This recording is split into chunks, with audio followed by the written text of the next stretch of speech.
which will be released in paperback on May 19th. New York Times best-selling and award-winning author Michelle Richmond reads from the new paperback release of her latest gripping and lyrical page-turner. In a starred review, Booklist lauds the book as, quote, thoroughly riveting, thoughtfully explores family dynamics, the ripple effects of tragedy, and the importance of stories we tell. Michelle Richmond. Thank you, Frances. Thank you all for being here. Although I'd like to know with the students what the deal is. Like, do they get extra credit, or you just like you notice if they're not here? They have to write about it. No, it's an assignment. Oh, you write it. Yeah, what do you have to write? They have What's to your write a assignment? paper. What's your paper? You just have to write. You don't know. And what class is this? English. Okay.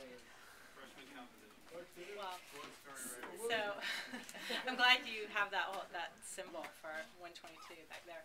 So thank you all for being here, and I want to thank Elizabeth Stark, who is not reading tonight, but who set this whole thing up for us. Yes. And also I want to thank Orinda. And I know Brenda and Frances already, and I didn't know Susan and Jessica before tonight. And of course, I know Elizabeth. So it's really great to be here reading with these writers. And Frances, I'm glad you said vichyssoise. Is that how you say it, vichyssoise? Yes. Because that's one of those words that I always see on paper, and I hope I don't have to say it aloud because I wouldn't know how to vichyssoise. I wouldn't know how to say it. And really, this is something that has plagued me all my life. I think I was 12 years old when I stopped saying Island aloud when I read the word island, which I shouldn't admit because I did teach for many years. But so I was gonna. Usually I read from the first chapter of this book just to sort of get the hook, but I changed my mind when I walked in the door. And so my book is about Ellie Enderlin is a coffee buyer in San Francisco, and 20 years before her sister was murdered, and the crime was never, her sister was a math prodigy, and she died, and the crime was never exactly solved, but Ellie's English professor in college at the time wrote a best-selling true crime book about Ellie's sister's death.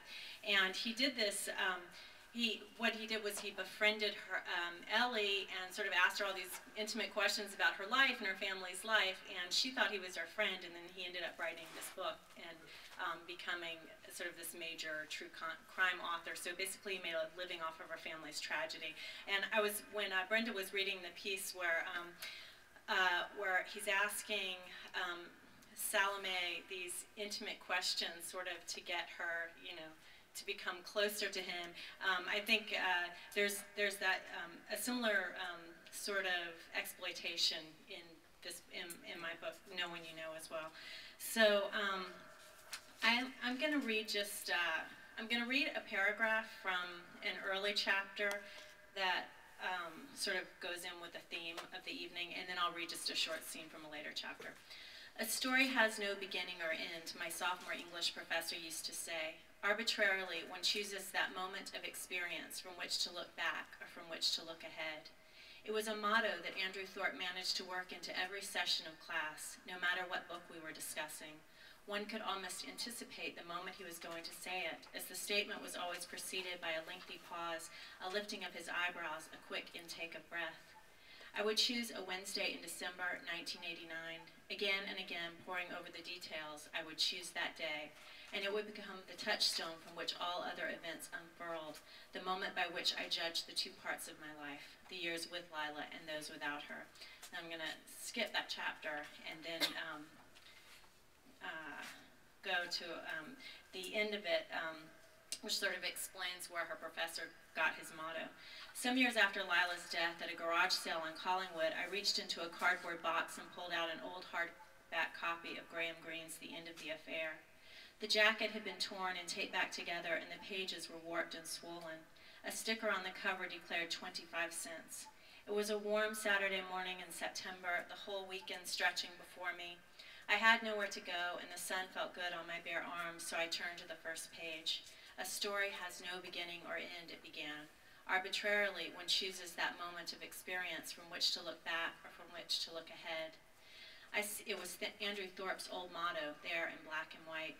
I scanned the line with my eyes twice, 3 times to make sure I had read it right. Then I placed a quarter on the table, tucked the book under my arm, and began walking. It had happened before. I imagined it would happen again. Just when I thought I had managed to outdistance the past, to put Lila's story behind me, some unexpected thing would surface, bringing it all back. It should not have surprised me that the man who had made a career out of Lila's story would have appropriated the novelist's words as her own. What disappointed me was my own gullibility, my willingness to believe a thing I had been told without examining it for flaws, never stopping to question the source.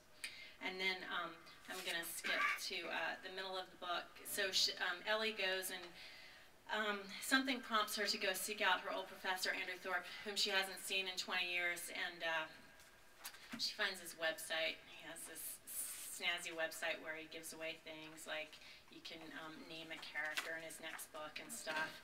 And he's a real slick author. And she plans to meet him. And then she remembers this occasion with him earlier in her life when she was still in college.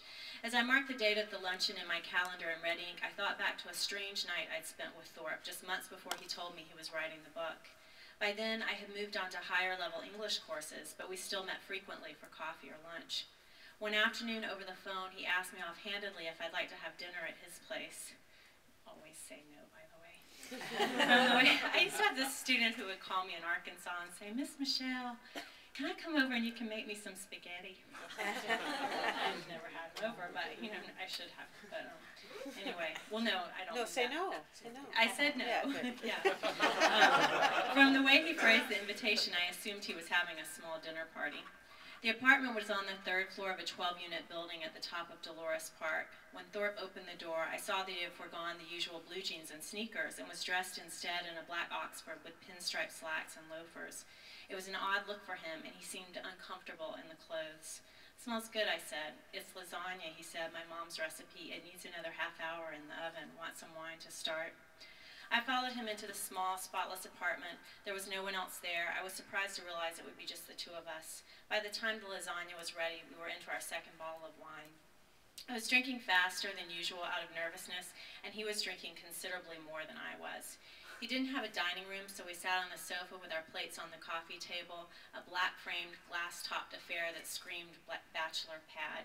Hi, Kitty. Over the course of the night, the wine took the edge off our nervousness, and he kept touching my arm, patting my leg, and brushing up against me. By the time we finished our dessert of strawberry cheesecake, which came from the freezer and hadn't entirely thawed, I understood there would be no good way to extricate myself from the evening. He put his arm around me, pulled me closer on the couch, and said, "Promise me you'll never take one of my classes again." "Why?" "Because if you're my student, I can't do this." Then he kissed me. I was still grateful for his friendship, for the way he had helped me through the long months after Lila's death. If I had allowed myself to dwell on the fact that he was 11 years my senior, I might have been more reluctant, but I was drunk enough to brush the age difference aside. I went to bed with him because I could think of no terribly good reason not to, but even as we were undressing in the dim light of his bedroom, I realized I would not do it again. Over the course of the evening, he had undergone a subtle transformation. The outfit, the coffee table, the incense that he lit on the bedside table, all served to cast him in a different light, somewhat pathetic. Prior to that night, I had known him only in a certain context. When the curtain parted and I glimpsed his private life, I couldn't help but feel sorry for him. After that, he asked me over to his apartment a couple more times, but I declined. I was grateful to him for not pressing the issue, for following my lead and acting as if it had never happened. It had been such a glitch in our relationship, such a minor part of our months-long friendship, that it had, for the most part, slipped my mind. After all, during that year, I'd been with a number of guys whom I didn't know very well at all. In comparison, Thorpe was a dear friend, a trusted confidant, and it wasn't very surprising that we would end up in bed together, if only for a night. But when I thought about it now, with the added perspective of age, I couldn't help feeling somewhat ill. I'd been only 19 years old at the time. Apparently, it hadn't been enough for Thorpe to have my story. For one night, at least, he had to have me too. Okay, thanks.